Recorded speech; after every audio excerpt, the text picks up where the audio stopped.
Well, now that we have the dog settled down from the mailman, and let's go ahead and just double check. We've got the two slide inserts that hold the nuts for the bottom, and those have slid in. And then we also have inserted the nuts in the two portions on the front, and then also two nuts up into the side mounts.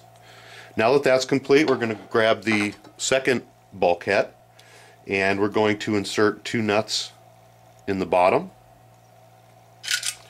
Go ahead and grab a few more here.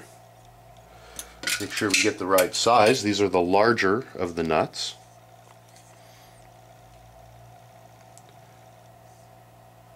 I'm going to go ahead and insert those. Looks like this one I might need to use my pliers. It's a little bit tight. And grab my pliers. Go ahead and press that in. Grab another one.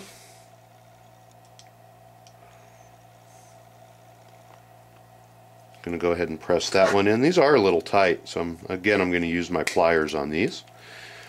And then on the center outsides, there's another spot for two more nuts, and those are the smaller nuts that you're going to find laid out in your parts kit that we dumped out. Let me find these. There we go. There's one. The other one's hiding in here somewhere.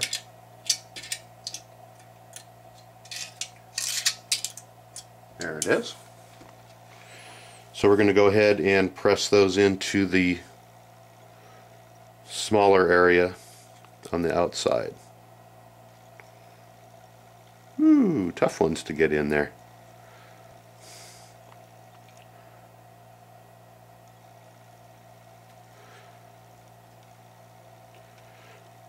Actually, what I'm going to do is shut the camera off and go get a little screw that we're going to put in there that's going to help us get that in if you're having some trouble. So hang loose for just 1 second.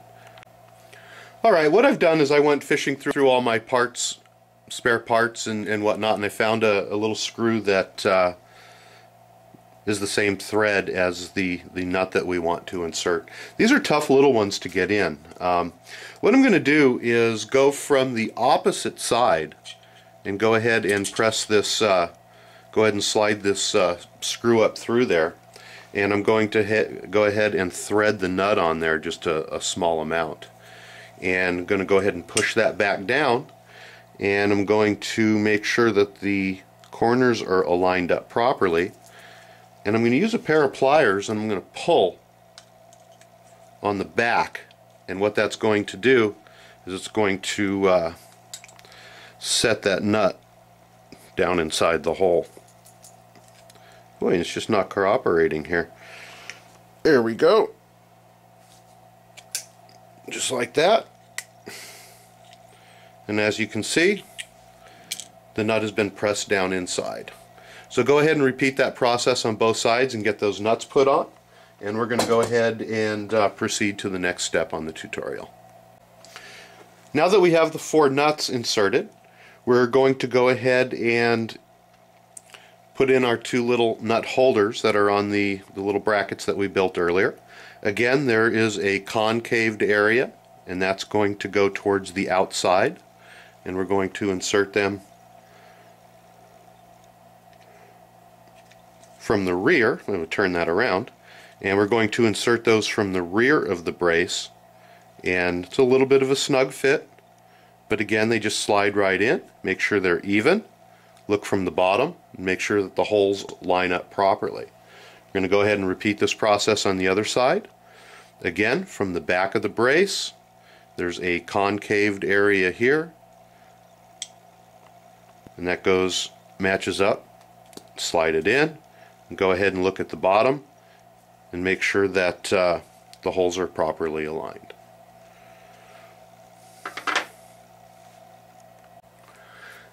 Now that we have our rear bulkheads prepared, we're going to go ahead and install them onto our chassis plate, our rear chassis plate.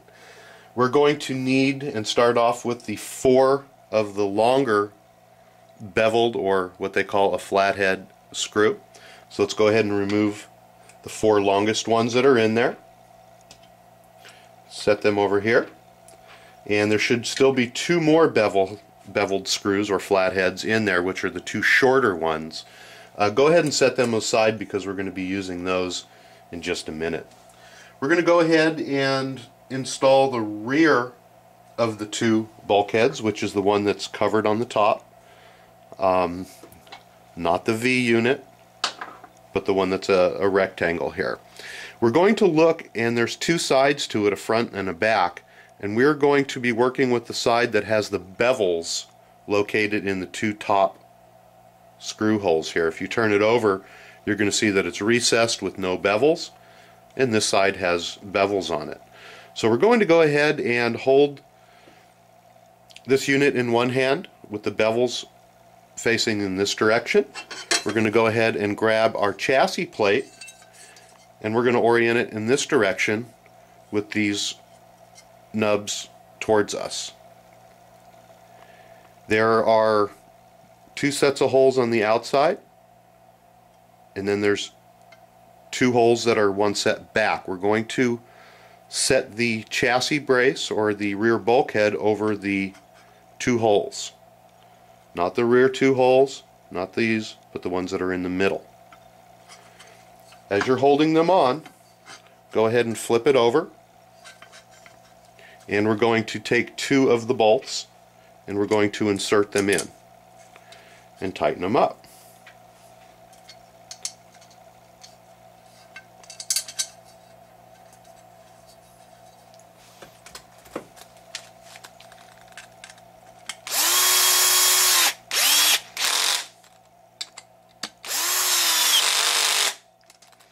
I'm going to go ahead and grab the second bulkhead, and if you take a look on this bulkhead, there's also a front and a rear.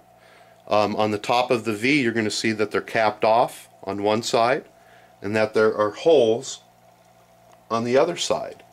We're going to want to put these on so the holes, not the capped sides, but the holes are facing towards the first bulkhead that we just put on, just like so. And there is a little hole in the bottom, or actually a nub on the bottom of this bulkhead, and that's going to fit into the hole that is located in the center between the two bolt holes. So let's go ahead and locate that on. Hold it on with one hand, go ahead and turn it over, and we'll insert the two screws and go ahead and tighten those up.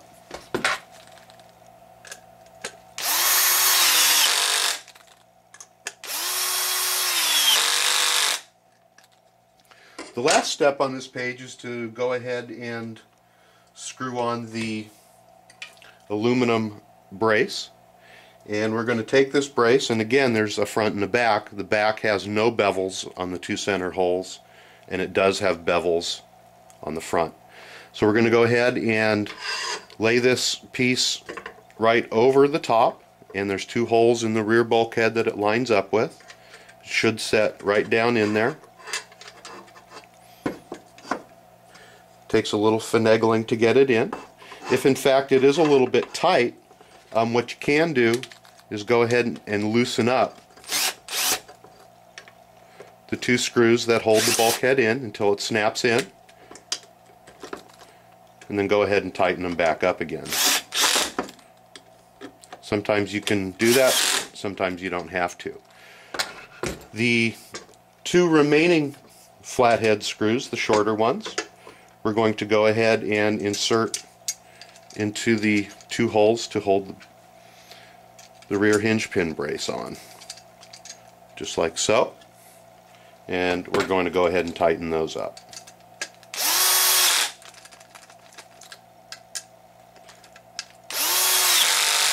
And that concludes the tutorial for page number 26, and we're going to go ahead and move on to page number 27 in our next tutorial.